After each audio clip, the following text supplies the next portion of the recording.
एक बार फिर से स्वागत है हमारी एनसीईआरटी रिव्यू सीरीज में। कक्षा 6 एनसीईआरटी ज्योग्राफी का रिव्यू हम कर रहे हैं। उसी श्रृंखला में आज हम बात करने वाले हैं चैप्टर 8 पर। और चैप्टर 8 के टाइटल से ही हमें पता चल जाता है कि ये चैप्टर हमारे लिए कितना इम्पोर्टेंट है। इस चैप्टर में भारत की जलवायु के बारे में, वनस्पति के बारे में तथा वन्य प्राणियों के बारे में एक ओवरव्यू दिया गया है, न कि कोई गहन जानकारी दी गई है, वरन सारी चीज़ों को समग्र रूप से समझाने का प्रयास किया गया। तो हम यहाँ पर देखते हैं कि यहाँ पर हमें क्या क्या जानने के लिए मिल सकता है। मौसम, वायुमंडल में दिन प्रतिदिन होने वाला परिवर्तन है। ग्रीष्म ऋतु में क्या है, दिन के समय में गर्म एवं शुष्क पवन बहती है जिसे लू कहा जाता है।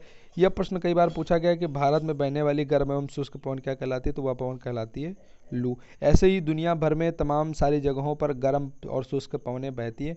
उनके नामों का भी हमें जानकारी होनी चाहिए, उनके नामों को भी हमें पता लगाना चाहिए, क्योंकि लू एक सामान्य बात हो गई है। तो अब इससे कोरिलेट करके जो दुनिया भर में बहने वाली गर्म और शुष्क पवनें हैं उनसे तमाम सारे प्रश्न पूछे जाते हैं। दक्षिण पश्चिम मानसून या वर्षा का मौसम, यह मानसून के आने और आगे बढ़ने का मौसम है। इस समय पवन बंगाल की खाड़ी से अरब सागर तथा अरब सागर से स्थल की ओर चलती है।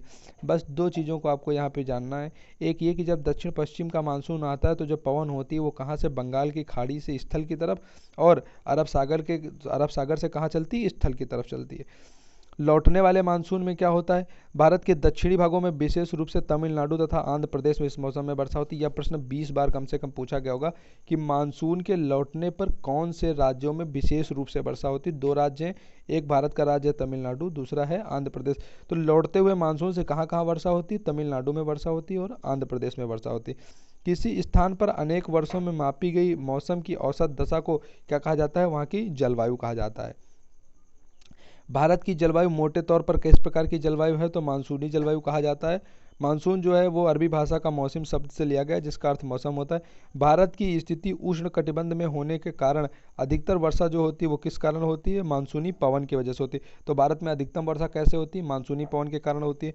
भारत की मोटे तौर पर जलवायु किस प्रकार की है, तो भारत की जो है उष्ण कटिबंधीय जलवायु है मोटे तौर से अगर हम देखें तो। और भारत में लौटते हुए मानसून से वर्षा कहाँ कहाँ पर होती है, तो तमिलनाडु में होती है, आंध्र प्रदेश में होती है। और किसी स्थान पर अनेक वर्षों में मौसम की जो औसत दशा होती है उसे हम क्या कहते हैं, उसे हम कहते हैं जलवायु। विश्व में सर्वाधिक वर्षा जो है वो मेघालय के मौसिनराम में होती है, जबकि किसी किसी वर्ष राजस्थान के जैसलमेर में वर्षा ही नहीं होती है। इसीलिए भारत को विविधताओं का देश कहा जाता है, क्योंकि यहाँ पर न सिर्फ सांस्कृतिक रूप से बल्कि जलवायु अगर हम कारकों में भी देखें तो अनेक प्रकार की चीज़ें देखने को मिलती हैं। भारत में जहाँ एक और मेघालय के मौसिनराम में दुनिया की सबसे ज़्यादा वर्षा होती है, तो वहीं पर भारत के राजस्थान में जैसलमेर एक ऐसा इलाका जहाँ कभी कभी किसी किसी साल क्या होता है, बारिश ही नहीं होती है। बात कर लेते हैं थोड़ा सा और इम्पोर्टेंट फैक्ट्स जो यहाँ पर दिए गए हैं। बाघ हमारा राष्ट्रीय पशु है। हाथी तथा एक सींग वाले गैंडे असम के जंगलों में घूमते रहते हैं। ये प्रश्न बेसिक रूप से अगर हम देखें तो भूगोल का एक इंपॉर्टेंट प्रश्न है। हाथी तथा एक सींग वाले गैंडे के लिए असम जो है वहाँ पे जो कांजीरंगा उद्यान है वो प्रसिद्ध भी है एक सींग वाले गैंडे के लिए। जंगलों में घूमते हैं। हाथी केरल एवं कर्नाटक में भी मिलते हैं। तो हाथी देखिए असम में तो मिलते ही, साथ ही साथ कहाँ पर मिलते हैं, केरल में भी मिलते हैं और कर्नाटक में भी मिलते हैं। ऊंट भारत के रेगिस्तान तथा जंगली गधा कच्छ के रण में पाया जाता है। यह प्रश्न कई बार पूछा गया है कि कच्छ का रण किसके लिए प्रसिद्ध है, तो वो जंगली गधे के लिए प्रसिद्ध है। अब इसके बाद इस चैप्टर के 3-4 जो एक्सरसाइज में क्वेश्चन दिए गए हैं उनको हम देख लेते हैं। विश्व में सर्वाधिक वर्षा वाला स्थान कौन सा है, तो वह है मौसिनराम, मेघालय में। जंगली बकरी तथा हिम तेंदुए कहाँ पाए जाते हैं, तो ये सारे हिमालयन क्षेत्र में पाए जाते हैं।